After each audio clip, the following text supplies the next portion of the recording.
Brian Jones from popculture.com. And Jen, this question is for you. You reprised your role as Cortana.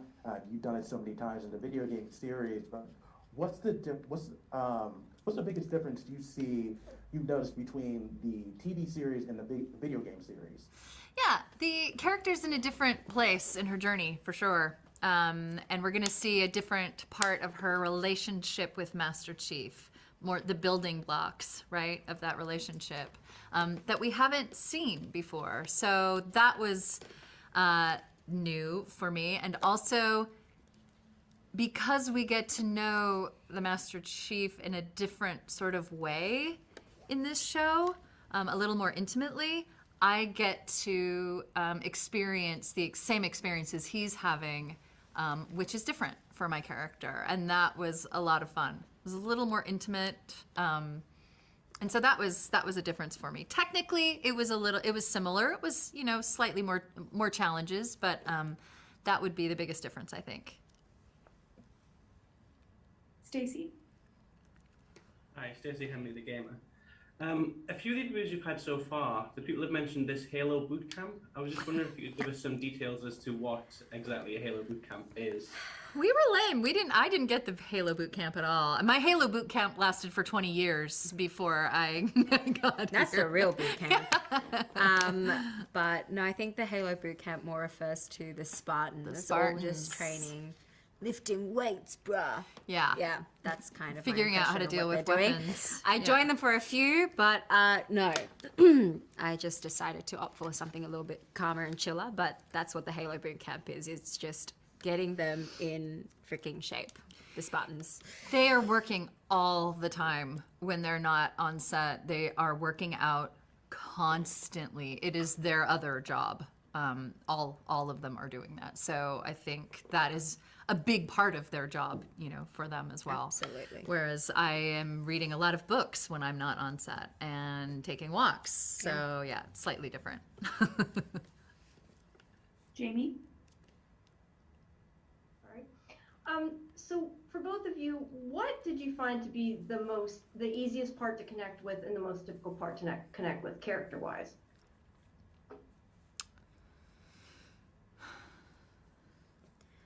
The most easiest and the most difficult. Yeah. The difficult part for me is actually working with blue screens and green screens. I think that was really difficult because your imagination has to be on point. They can show you a storyboard and all that kind of stuff, but whatever actually comes to life is so different to how you picture it in your head to kind of make sure that that's in check. And the easiest, I think, is actually the more intimate scenes, just the dialogue scenes that I get to have with, Pablo or Soren or stuff like that. Just tapping into that emotional connection, I think. It's not easy by any means, but it's, I think it's easier for me to tap into that because that's my job. Yeah. I'm able to connect to her sense of humor, to this critter who is experiencing the world for the first time in a different way than a human would, of course. But I think the most difficult things for me to get in check. I don't know that I have a hard time getting in check with the difficult parts of her character. Come on. No, I mean, I feel like she's like a glove that I put on, and You've been doing it for so long. it's so long, like 100 years. It's been. You are. No, but I mean, there are challenging things about the process for sure, but not about her character. Even the sticky parts of her character, things I Jen Taylor wouldn't do or don't agree with, I can still revel in because I get to play with them.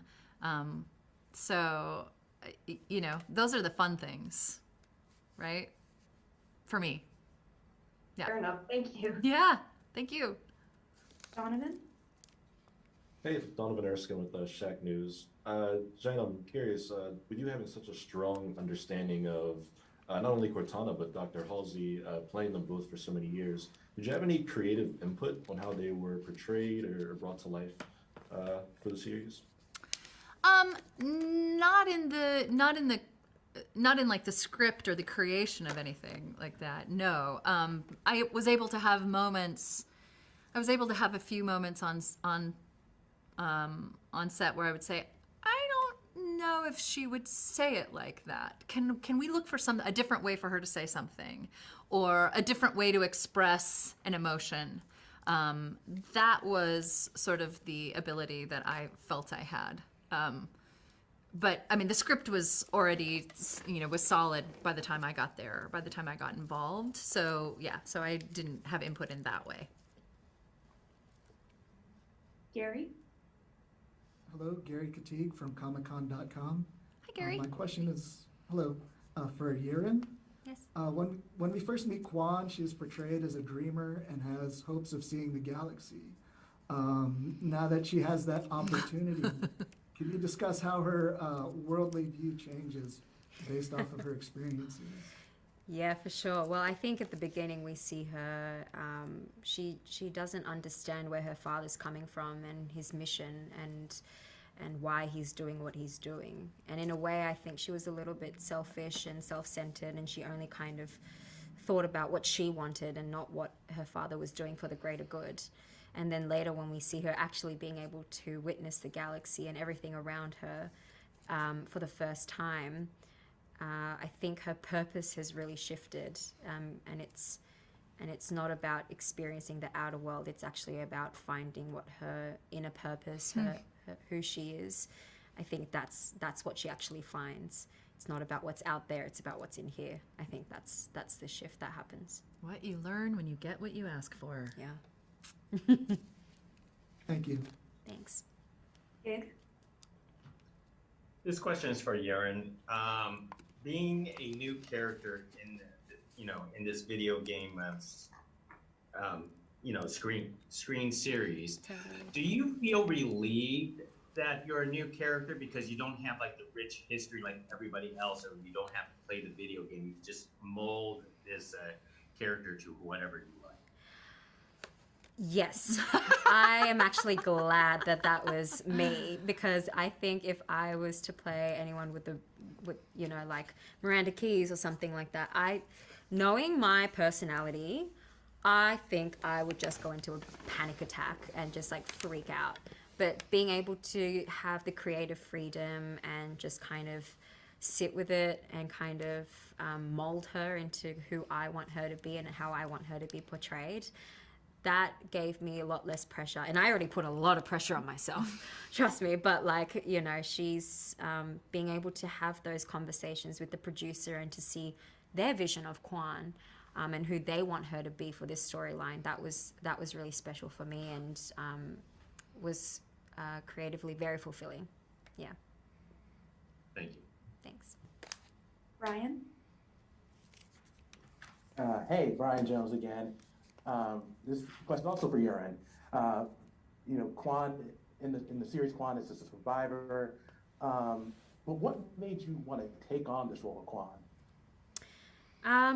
Well, I've never really gotten briefs for characters like Quan, to be honest with you. The industry is really changing, and to bring it back to the industry, it's so, it kind of really started with the Crazy Rich Asians, and I'm going to bring it back there because I feel like that really shook Hollywood up. But to see such a young, powerful Korean woman just unapologetically speak her voice, speak her mind, try to do whatever it takes to get what she wants, but also trying to do it for the greater good, for the people, understanding what sacrifice is, understanding what a legacy is. That kind of storyline is what really hooked me, and I found that was really important to tell, and we don't really get to see it that many times. It's definitely changing, but growing up, I never saw those stories. I only saw, Asian women playing stereotypes at convenience stores and all this kind of stuff. So for me, it's also really important that younger generations see themselves be portrayed in a really fierce way. Yeah. Yeah. Great, thank you. Thanks.